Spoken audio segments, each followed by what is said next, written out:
جی ناظرین، اب آپ کو بتائیں کہ بہاول نگر پیٹرولیم مصنوعات کی قیمتوں میں اضافے اور مہنگائی کے خلاف جماعت اسلامی کا احتجاج میں جماعت اسلامی کے کارکنان کی بڑی تعداد شریک تھی۔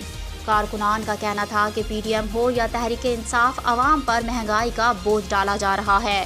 اقتدار کی دو طرفہ ہوس والوں نے عوام کے منہ سے نوالا تک چھین لیا ہے۔ سراج الحق کی قیادت میں جماعت اسلامی ہی حقیقی اپوزیشن ہے۔ بڑھتی ہوئی مہنگائی سے عام آدمی پریشان ہے۔ حکمران عوام کے بجائے ذاتی ریلیف کے ایجنڈے پر عمل پیرا ہیں۔ عوامی ریلیف کے لیے آنے والوں نے مہنگائی کی انتہا کر دی ہے۔ اسلامی پاکستان ہی خوشحال پاکستان کی ضمانت ہے۔ اقتدار کھیلنے والی پارٹیوں نے ملک IMF کو گروی رکھ دیا ہے۔ جماعت اسلامی کا دستور اور قیادت کا کردار سب کے سامنے ہے۔ ملک کو موجودہ بحران سے نکالنے کی صلاحیت صرف جماعت اسلامی رکھتی ہے۔